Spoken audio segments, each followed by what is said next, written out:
다음은요, 두 번째로 사모펀드 얘기입니다. 그러니까 일반적으로 사모펀드 투자하시는 분들이 그렇게 많지는 않으실 텐데 조국 후보자 가족이 한 특정 사모펀드에 지금 10억 원을 투자한 것으로 나타났고요. 최진영 변호사님, 그런데 10억 지금 투자한 것 외에도 앞으로 저희가 뭐 74억 원 정도 투자하겠습니다. 이렇게 약정까지 했다는 거거든요. 어떤 쉽게 말하면 사모펀드는 돈 없는 사람은 할 수 있는 것 자체가 안 되죠. 그렇죠. 사모펀드 할 수 있을 때에 뭉칫돈이 들어가야 되는 케이스인데 이번 사모펀드 같은 경우에는 그 언론 보도를 봤을 때에 어떻게 보면 그 5세대 이동통신과 관련해 가지고 이 양방향 그 가로등 제어 시스템에 이런 그 투자하는 그런 내용인 것 같은데요. 네. 쉽게 말하면 그 SOC 관련되는 투자 그리고 또 미래 세대 5세대 이동통신과 관련되는 굉장히 핵심적인 투자 중에 하나인 것 같습니다. 네.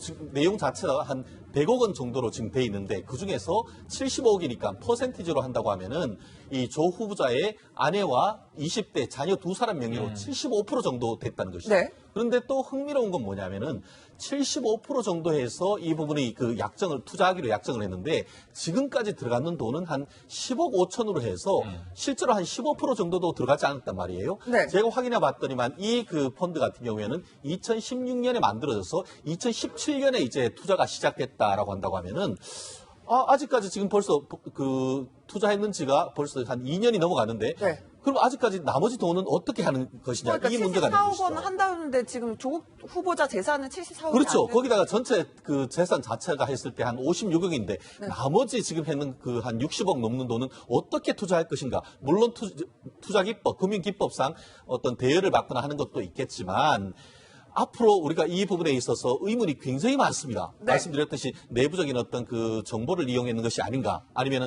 나머지 돈은 어떻게 조달할 것인가. 특히 그 지금 학교에 다니고 있는 한 사람은 아들은 지금 미국에 유학 중이고 또 따님은 지금 부산에서 그 의학 전문대학교 다닌다고 하는데 그 돈은 어떻게 조달했는지 이런 부분 하나하나에 대해서 아마 그 조국 후보자 같은 경우에는 아마 지금 이 시간도 열심히 준비하고 있을 것 같은데 적지 않은 의혹이 있는 것 같습니다. 새로운 지금 쟁점들이 나와서 저희가 좀 하나씩 짚어보고 있는데요. 잠시 조국 후보자 딴 얘기도 해볼게요. 지금 늘 종로구에 이제 인사청문회 사무실로 출근을 할 때 조국 후보자 모습 저희가 많이 잡아드렸는데요.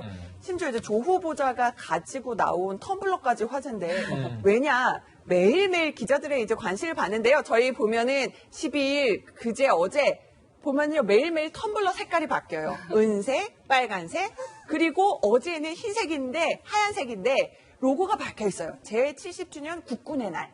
보면은 정말 기자들 질문도 많이 받으시고 바쁘실 것 같은데 저 일일이 저 텀블러를 챙기시는 것도 굉장히 좀 이례적입니다. 그렇죠. 아마 최초의 법무부 장관 후보이지 않을까 싶어요. 텀블러를 들고 네. 이렇게 출근하시는. 저는 어제 본 저 하얀 텀블러를 보고 확실히 지금 한 장의 사진이 얼마나 중요한 메시지를 던지는지 아시는 분이구나라는 생각을 했습니다.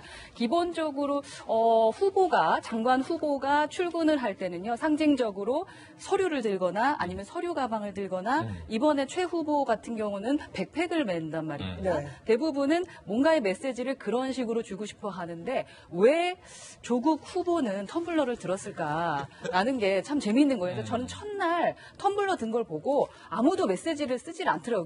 기자들이. 그래서 조국 후보가 서운해하겠다라는 생각을 했었어요.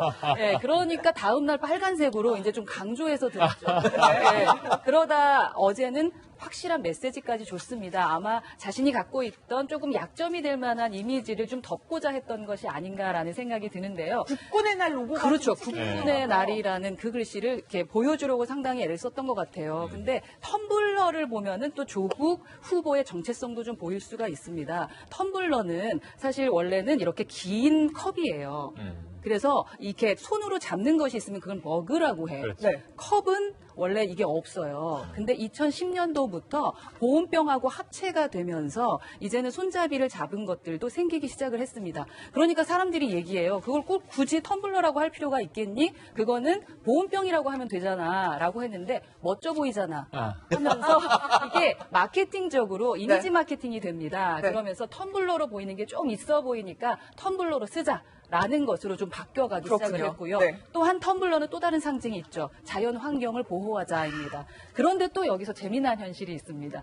자연 환경을 보호하자라는 것은 그 텀블러 하나를 쓰면서 종이컵을 없애자는 건데 텀블러를 매일매일 갈아 쓴다라는 것은 어쩌면 또 자연 환경을 훼손시키는 것이 아닌가라는 것 때문에 이거는 기본적으로 이미지라던가 현 상황에서 벌어지고 있는 이야기들인데요.